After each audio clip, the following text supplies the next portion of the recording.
Hello दोस्तों, section root में आपका स्वागत है। आज है 4 जुलाई और आज एसएससी सीएचएसएल का एग्जाम था जो कि 4th शिफ्ट का एग्जाम समाप्त हो गया। दोस्तों आज हम इस सेशन में 4 जुलाई 4th शिफ्ट में जो क्वेश्चन पूछे गए थे उन सभी क्वेश्चनों का एनालिसिस करेंगे। दोस्तों ये सभी जो क्वेश्चन होंगे 100% रियल एवं ऑथेंटिक क्वेश्चन होंगे विथ एक्स्ट्रा फैक्ट के साथ आपको बताया जाता है ताकि नेक्स्ट आने वाले एग्जामों में आपको बेनिफिट देखने को मिलेगी। एक बात और दोस्तों, यदि हमारे चैनल पर पहली बार आए हैं तो इसी तरह के सेशन प्राप्त करने के लिए हमारे चैनल को सब्सक्राइब जरूर कर लीजिएगा, क्योंकि जो भी एग्जाम होते रहते हैं उसका एनालिसिस अपने चैनल के माध्यम से करवाता रहता हूं। तो इस चैनल को सब्सक्राइब जरूर कर लीजिएगा और जॉब से संबंधित जो भी नोटिफिकेशन आते रहते हैं उसकी भी जानकारी अपने चैनल के माध्यम से आपको करवाता रहता हूँ।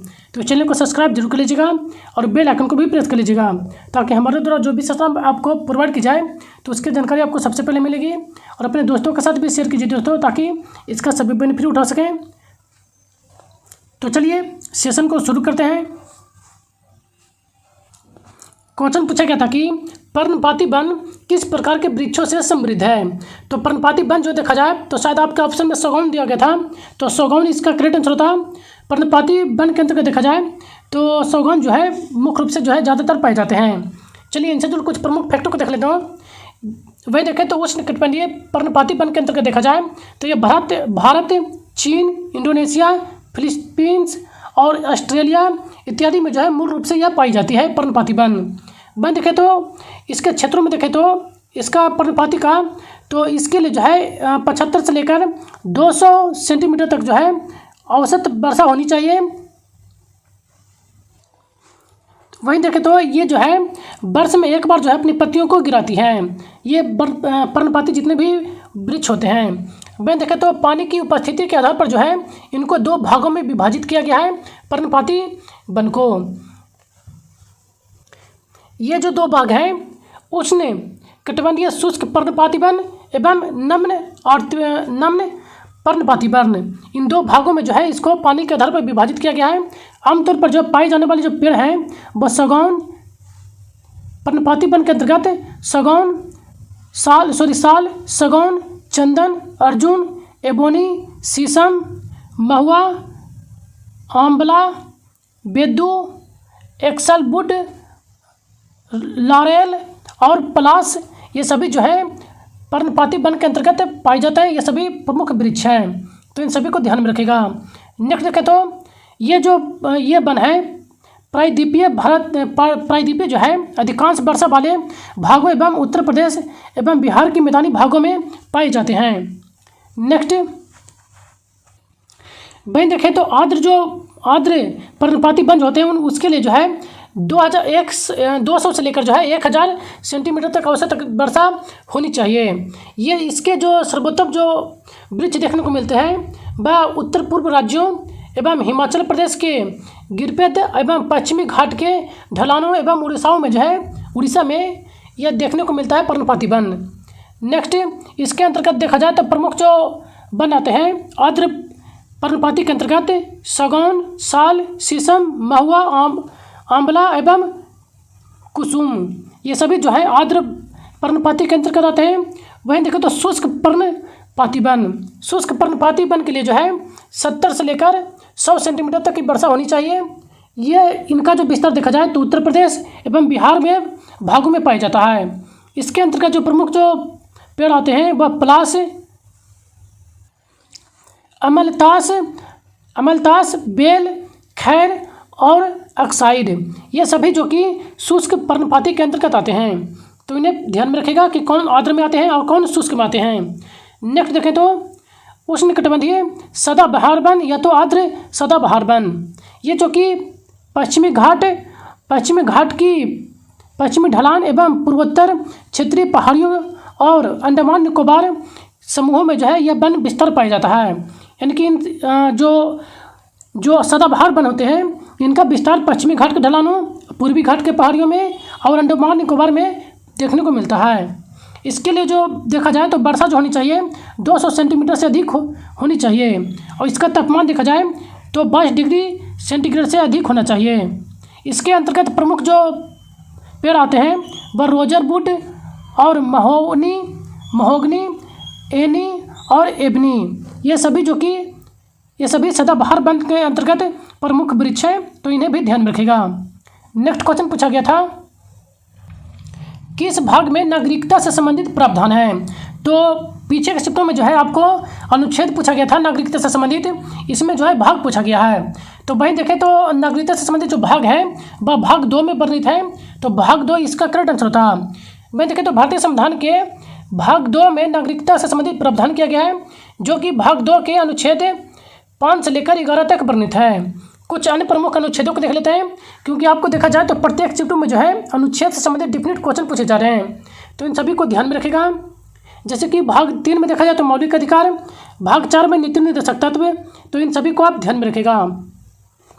तो चलिए कुछ प्रमुख अनुच्छेदों को देख लेते हैं, जैसे कि अनुच्छेद 40, जिसमें राज्यों के ग्राम पंचायतों या ग्राम पंचायतों को स्वशासन के रूप से संचालित करने के लिए बताता है, यानी कि ग्राम पंचायत का गठन जो है अनुच्छेद 40 में दिया गया है। नेक्स्ट अनुच्छेद 44, जो कि राज्य क्षेत्रों में नागरिकों के लिए एक समान नागरिक संहिता सुनिश्चित करता है। नेक्स्ट अनुच्छेद 45, जो कि सभी बच्चों के लिए 6 वर्ष की आयु पूरी होने तक जो है बाल्यावस्था का देखभाल एवं शिक्षा प्रदान करना अनिवार्य है। नेक्स्ट अनुच्छेद 48, जो कि 48 के अंतर्गत जो है पर्यावरण संरक्षण एवं सुधार से संबंधित देशों को वन को और वन्य जीवों को संरक्षण के बारे में बताया गया है। इनकी पर्यावरण और वन्य जीव की सुरक्षा के बारे में 48A के अंतर्गत किया गया है। और 48 में जो दिया गया था अनुच्छेद 48 में वह पशुपालन जितने भी जीव जंतु हैं उनकी रक्षा की बात कहा गया है अनुच्छेद 48 में। और अनुच्छेद 48 के 1 के अंतर्गत पर्यावरण से संबंधित है, तो इन्हें भी ध्यान में रखेगा। नेक्स्ट अनुच्छेद 49 देखें तो इसमें के अंतर्गत जो है राष्ट्रीय महोत्सव स्मारकों स्थानों वस्तुओं के संरक्षण के बारे में बताया गया है। वहीं देखें तो अनुच्छेद 50, जिसमें कार्यपालिका और न्यायपालिका को पृथककरण से संबंधित है, यानी कि 50 के अंतर्गत कार्यपालिका को न्यायपालिका से अलग करता है। नेक्स्ट अनुच्छेद 51 यह घोषणा करता है कि राज्य अंतर्राष्ट्रीय शांति और सुरक्षा स्थापित करेगा। इसके अंतर्गत जो है अनुच्छेद 51 के अंतर्गत कुल 3 उपखंड हैं, तो इसे भी ध्यान में रखेगा।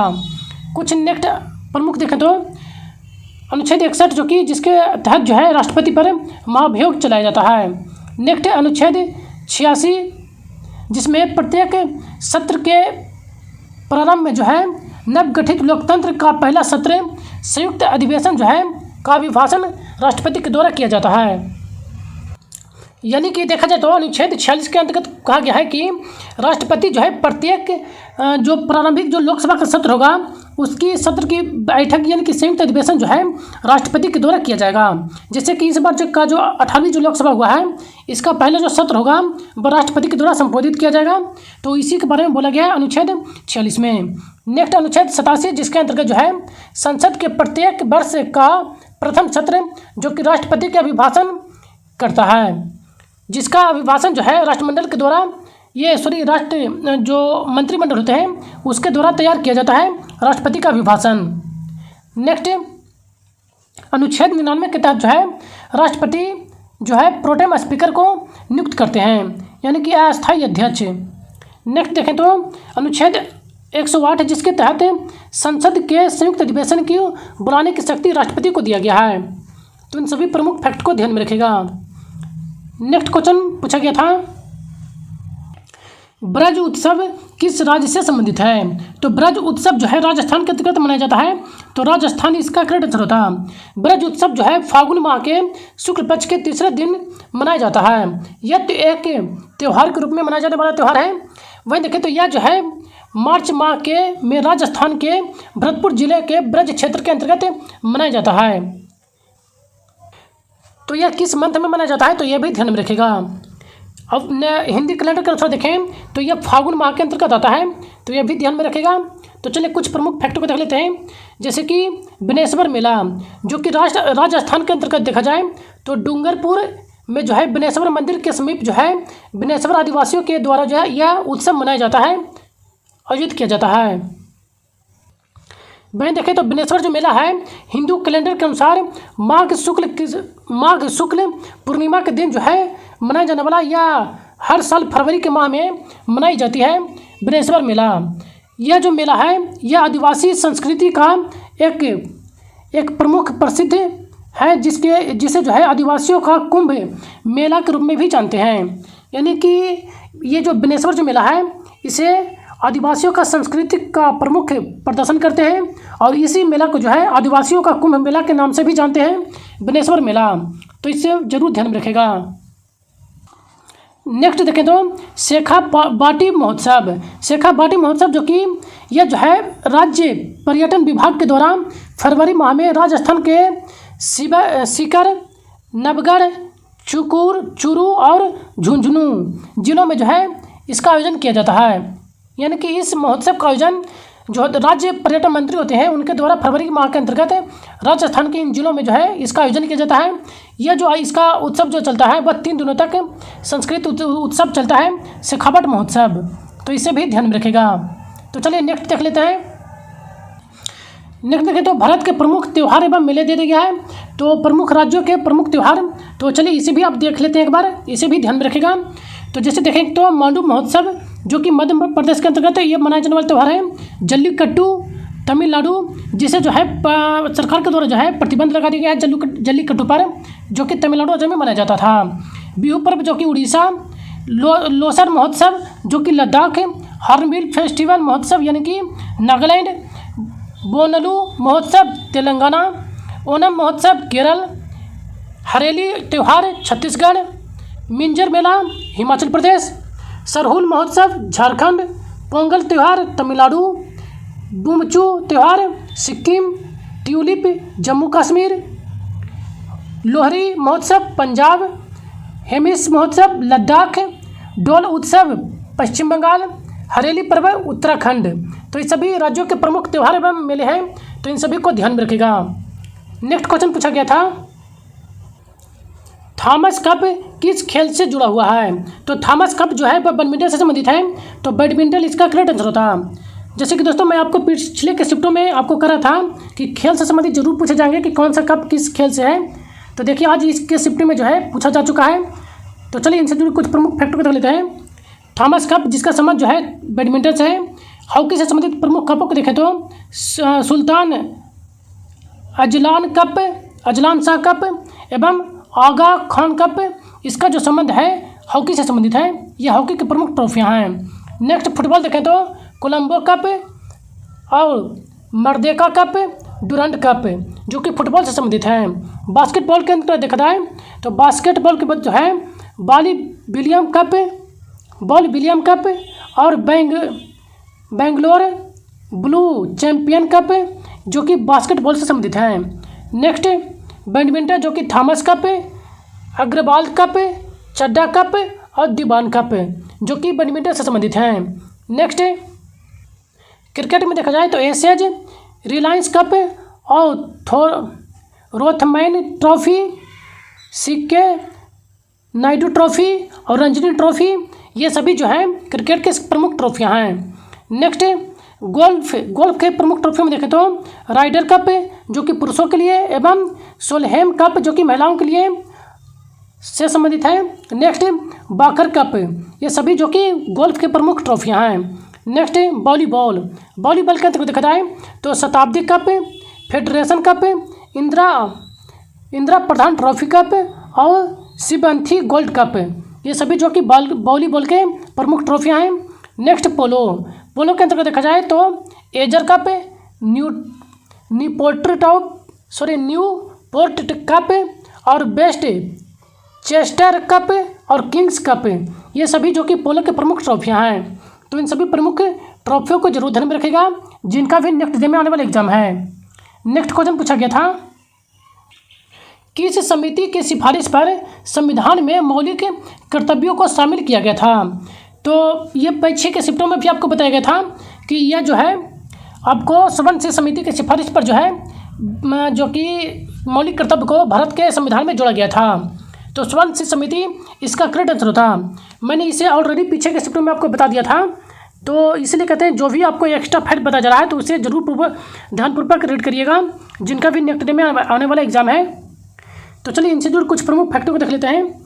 जैसे कि स्वर्ण से समिति की सिफारिश पर जो है नागरिकों के लिए मौलिक कर्तव्य को भारतीय संविधान में जोड़ा गया था। इसे जो है 1976 को 42वें संविधान संशोधन के द्वारा भारत में शामिल किया गया था स्वर्ण सिंह समिति की सिफारिश पर। स्वर्ण सिंह समिति की सिफारिश पर जो है कुल 11 मौलिक कर्तव्यों को जोड़ा गया था। लेकिन पहले देखा जाए, पहले जो है इसमें 1976 को जो है मात्र 10 ही मौलिक कर्तव्य को जोड़ा गया था।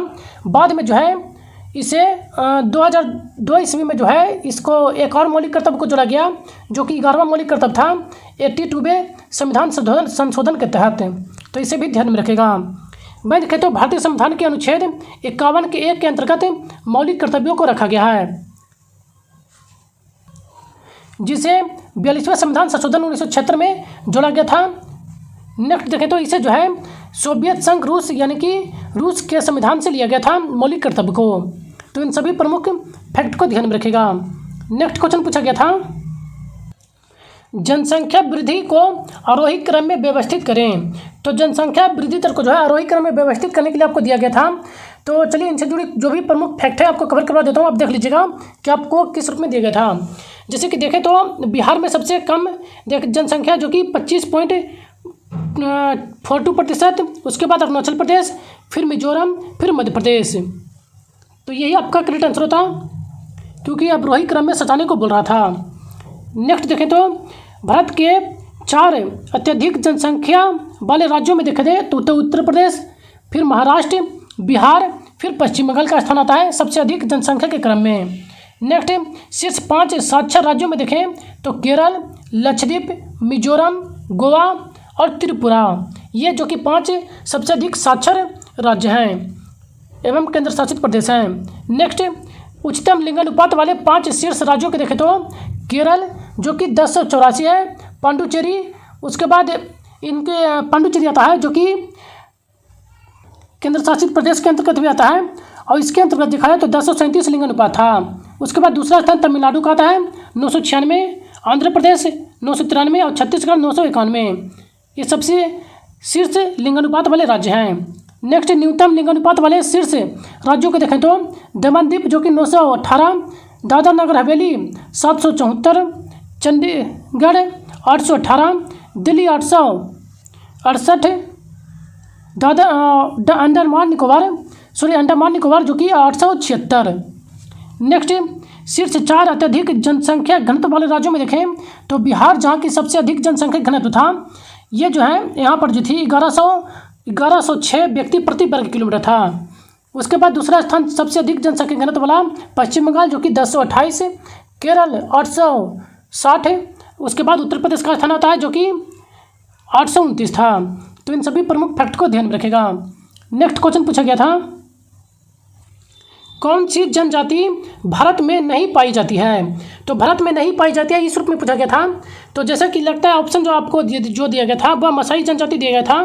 तो मसाई जनजाति इसका करेक्ट आंसर था, क्योंकि मसाई जनजाति जो कि भारत में नहीं पाया जाता है या केन्या में पाया जाता है।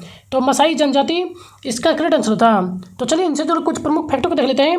जैसे कि मसाई जो जनजाति है यह दक्षिण केन्या और तंजानिया के में निवास करती है। ये जो जनजातियाँ होती हैं वह अर्ध खानाबदोश लोग होते हैं। वहीं देखें तो भारत में सबसे अधिक जनसंख्या जनजाति जो है वह किसकी है तो गोंड, भील, संथाल, मुंडा, खासी, गारो, अंगामी, भूटिया, चेचू और कोडाबा, ये सभी जो कि भारत के प्रमुख जनजातियों में से एक हैं। और सबसे ज़्यादा जो जनजाति भारत में पाए जाते हैं वो गोंड जनजाति है। तो इसे ध्यान में रखिएगा। तो चलिए विश्व के कुछ प्रमुख जनजातियों को देख लेते हैं कि कौन सी जनजाति कहाँ निवास करती है। जैसे कि एस्किमो जो कि ग्रीनलैंड कनाडा के अंतर्गत निवास करती है, किर्गिज मध्य एशिया, माओरी न्यूजीलैंड, मसाई जो जनजाति है पूर्वी अफ्रीका कीमिया, बेदा जनजाति श्रीलंका, निग्रो मध्य अफ्रीका, सिमांग मलेशिया, यूकाधिर जो कि Siberia, Ainu Japan, bushman Kalahari मरुस्थल बोत्सवाना। नेक्स्ट रेड इंडिया जो कि अमेरिका कनाडा के अंतर्गत पाई जाता है, और पिग्मी जो कि कांगो बेसिन के अंतर्गत पाए जाने वाले जनजाति हैं। तो इन सभी को ध्यान में रखिएगा। नेक्स्ट क्वेश्चन पूछा गया था, ये नेक्स्ट जो है आपको भारत में जो भी जनजाति कहाँ कहाँ पाए जाते हैं वो मैप के थ्रू आपको दे दिया गया है। तो आप इसे एक बार वीडियो पॉज करके जरूर रीड कर लीजिएगा। मैप से याद करने में क्या होता है कि थोड़ा सा ध्यान रहता है कि कौन सी जनजाति कहाँ पाई जाती है। तो आप इसे वीडियो पॉज करके एक बार जरूर देख लीजिएगा। जैसे कि देखें तो मध्य प्रदेश के अंतर्गत बांजरा, गोंड और कौल जो कि मध्य प्रदेश के जनजातियाँ हैं और बैजाग ये सभी मध्य प्रदेश की जनजातियाँ हैं। नेक्स्ट देखें तो सैंपेन जो कि अंडमान निकोबार के, ओंग लघु अंडमान, सेंटलिज ये भी अंडमान के अंतर्गत आते हैं। तो इन सभी को एक बार जरूर रीड कर लीजिएगा। तो चलिए आगे चलते हैं। नेक्स्ट क्वेश्चन पूछा गया था, निम्नलिखित में से कौन बृहस्पति का उपग्रह नहीं है। तो बृहस्पति का उपग्रह नहीं है यह पूछा गया था। तो इसका प्रॉपर हमें ऑप्शन तो नहीं प्राप्त हो पाए थे। तो उपग्रह से संबंधित जो भी फैक्ट है आपको कवर करवा देता हूँ, आप देख लीजिएगा कि आपको किस रूप में दिया गया था ऑप्शन। तो वैसे देखें तो चंद्रमा जो कि पृथ्वी का एक उपग्रह है, पृथ्वी का मात्र एक ही उपग्रह है। नेक्स्ट देखें तो शनि का सबसे बड़ा चंद्रमा यानी कि उपग्रह जो है टाइटन है। वहीं देखें तो कौटिल्यो, यूरिया और गैनीमीड जो कि बृहस्पति का उपग्रह है। नेक्स्ट डिमोस और फोमोस दो यह उपग्रह हैं जो कि यह मंगल के प्राकृतिक उपग्रह हैं। डिमोस एवं फोमोस भी जो है, फोमोस जो कि ये भी इसका मंगल का ही उपग्रह है। नेक्स्ट बुध एवं शुक्र दो ऐसे उपग्रह हैं जिनका कोई भी उपग्रह नहीं है, यानी कि बुध और शुक्र ऐसे ग्रह हैं जिनका कोई भी ग्रह नहीं है। नेक्स्ट देखें तो पार्थिव ग्रह के अंतर्गत कौन कौन से ग्रह आते हैं इन्हें भी देख लेते हैं। जैसे कि पार्थिव ग्रह के अंतर्गत देखा जाए तो बुध, शुक्र, पृथ्वी और मंगल इन चारों को जो है पार्थिव ग्रह कहते हैं। ये कुल 4 ग्रह हैं, तो इन्हें ध्यान में रखेगा। नेक्स्ट देखें तो शुक्र एवं यूरेनस जो कि दक्षिणावर्त यानी कि पूर्व से पश्चिम की ओर घूमते यानी कि घूमते हैं, तो इन्हें ध्यान में रखेगा। नेक्स्ट क्वेश्चन पूछा गया था, किसके जन्मदिन पर अंतर्राष्ट्रीय अहिंसा दिवस मनाया जाता है।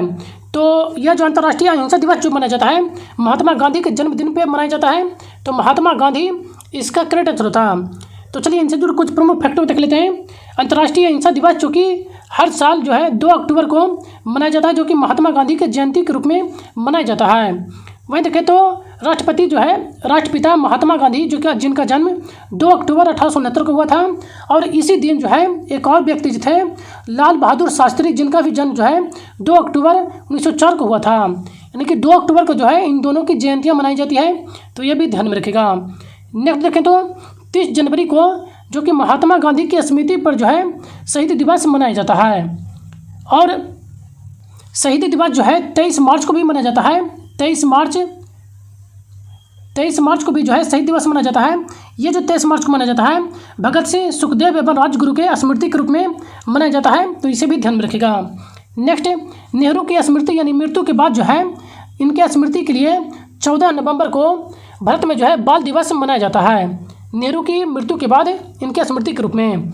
नेक्स्ट 12 जनवरी को जो कि राष्ट्रीय युवा दिवस मनाया जाता है, यह विवेकानंद की स्मृति पर मनाया जाता है, जिनका जन्म 12 जनवरी 1863 ईस्वी को कलकत्ता में हुआ था। नेक्स्ट सीवी रमन जो कि रमन प्रभाव की खोज के लिए विख्यात हैं, इन्हीं के रमन जी के मतलब का स्मृति पर जो है 28 फरवरी को राष्ट्रीय विज्ञान दिवस मनाया जाता है। तो इन सभी प्रमुख फैक्ट को ध्यान में रखेगा। नेक्स्ट क्वेश्चन पूछा गया था, के सर्वोच्च न्यायालय ने किस अनुच्छेद के द्वारा यौन कार्य को पेशा घोषित किया है। तो अनुच्छेद 42 के तहत जो है यह घोषित किया गया है। तो अनुच्छेद 42 इसका करेक्ट आंसर था। यानी कि अनुच्छेद 42 के तहत देखा जाए तो सर्वोच्च न्यायालय के द्वारा यौन कार्यों को जो है पेशा घोषित किया गया है। नेक्स्ट क्वेश्चन पूछा गया था कि 2023 में मणिपुर के में पद्मश्री पुरस्कार पाने वाले कौन थे, यानी कि किनको दिया गया था। तो 2023 में देखा जाए तो मणिपुर के जो प्रतिष्ठित व्यक्ति थे वह 2 व्यक्तियों को दिया गया था। तो ये जो थे थोना ओजम चाओबा एवं साना थोइबा शर्मा, इन दोनों को जो है 2023 में देखा जाए तो पद्मश्री पुरस्कार से सम्मानित किया गया था। तो इन दोनों में से आप देख लीजिएगा कि कौन से आपके ऑप्शन में दिया गया था। वहीं देखें तो यह जो थे साना थोइमा जो शर्मा जो कि मणिपुर के मार्शल आर्ट से संबंधित थे, जिनको द्रौपदी मुर्मू के द्वारा जो है राष्ट्रपति द्रौपदी मुर्मू के द्वारा 2023 का पद्मश्री पुरस्कार से सम्मानित किया गया था। वहीं देखें तो पूर्वोत्तर भारत में जो है कुल 12 लोगों को सम्मानित किया गया था, जिसमें से जो 2 लोग थे वह मणिपुर के व्यक्ति थे। तो इन सभी फैक्ट को ध्यान में रखेगा। नेक्स्ट क्वेश्चन पूछा गया था, माँ तुझे सलाम किसकी एल्बम गीत है? तो माँ तुझे सलाम जो है ए आर रहमान की एल्बम गीत है। तो ए आर रहमान इसका क्रेडिट था। माँ तुझे सलाम एक जो गीत है ए आर रहमान की 1997 की एक देशभक्ति एल्बम गीत थी। तो इसे ध्यान में रखेगा। 1997 में जो है इसको रिलीज किया गया था। नेक्स्ट क्वेश्चन पूछा गया था कि हॉर्स पावर शब्द का सबसे पहला उपयोग किसने किया था? यहाँ टाइपिंग मिस्टेक हो गया दोस्तों। हॉर्स पावर शब्द का सबसे पहला उपयोग जो है जेम्स बाट के द्वारा किया गया था। तो जेम्स बाट इसका क्रेडिट था। वहीं देखें तो हॉर्स पावर शब्द का सबसे पहला उपयोग 18वीं शताब्दी के अंत में जो है स्कॉटलैंड के एक इंजीनियर जेम्स बाट के द्वारा किया गया था। यानी कि ये जो थे स्कॉटलैंड के एक इंजीनियर थे। इसने जो है वाफ इंजन से मिलने वाली शक्ति को जो है एक आकाश में घोड़े के रूप में खींचा था। तो इसे भी ध्यान में रखेगा। नेक्स्ट क्वेश्चन पूछा गया था, एलोरा का कैलाश मंदिर किसने बनवाया था? तो एलोरा के कैलाश मंदिर का जो निर्माण है कृष्ण प्रथम के द्वारा किया गया था। तो कृष्ण प्रथम इसका करेक्ट आंसर था। एलोरा की कैलाश मंदिर जो कि महाराष्ट्र के औरंगाबाद जिले में स्थित है, जिसकी स्थापना राष्ट्रकूट वंश के शासक कृष्ण प्रथम के द्वारा किया गया था। तो इसे भी ध्यान में रखेगा। नेक्स्ट क्वेश्चन पूछा गया था कि भारत में 1973 में पहली तीरंदाजी राष्ट्रीय चैंपियनशिप कहाँ आयोजित की गई थी? तो इसका पहला जो आयोजन किया गया था वह दिल्ली में किया गया था। तो दिल्ली इसका करेक्ट आंसर था। भारत की पहली सीनियर राष्ट्रीय तीरंदाजी चैंपियनशिप अप्रैल के 1973 में दिल्ली में आयोजित की गई थी, जिसमें लगभग 50 पुरुष एवं महिलाओं ने तीरंदाजी में भाग लिया था। तो इसे भी ध्यान में रखेगा। नेक्स्ट क्वेश्चन पूछा गया था, CBC या CIC वर्गवाद अध्यक्ष कौन है? तो इन दोनों में से कंफर्म तो नहीं हो पाए थे। तो इन दोनों के बारे में आपको बता देता हूँ। अब देख लीजिएगा कि किन के बारे में आपको जो है पूछा गया था वर्तमान अध्यक्ष के रूप में। वही देखें तो प्रवीण कुमार श्रीवास्तव जो कि वर्तमान में केंद्रीय सतर्कता आयुक्त हैं, जो कि सतर्कता आयुक्त यानी कि CVC हैं। तो अब नेक्स्ट देखें तो वर्तमान में जो है भारत के प्रमुख सूचना आयुक्त CIC जो कि हीरालाल सामरिया हैं। तो इन दोनों में से देख लीजिएगा कि आपको कौन से क्वेश्चन के रूप में पूछा गया था। तो आज का लास्ट क्वेश्चन है दोस्तों। यदि सेशन पसंद आया हो तो चैनल को एक लाइक जरूर करके जाइएगा दोस्तों, और अपने दोस्तों के साथ भी अधिक से अधिक शेयर कीजिए ताकि इसका सभी बेनिफिट उठा सकें। और यदि हमारे चैनल पर पहली बार आए दोस्तों तो इसी तरह का सेशन प्राप्त करने के लिए हमारे चैनल को सब्सक्राइब जरूर कर लीजिएगा, क्योंकि जो भी एग्जाम होते रहते हैं उसका एनालिसिस अपने चैनल के माध्यम से आपको करवाता रहता हूँ। तो चैनल को सब्सक्राइब जरूर कर लीजिएगा और बेल आइकन को भी प्रेस कर लीजिएगा, ताकि हमारे द्वारा जो भी सेशन या नोटिफिकेशन आपको दिया जाए तो उसकी जानकारी आपको सबसे पहले मिलेगी। तो चलिए मिलते हैं नेक्स्ट सेशन में बने रहने के लिए धन्यवाद। Thank you.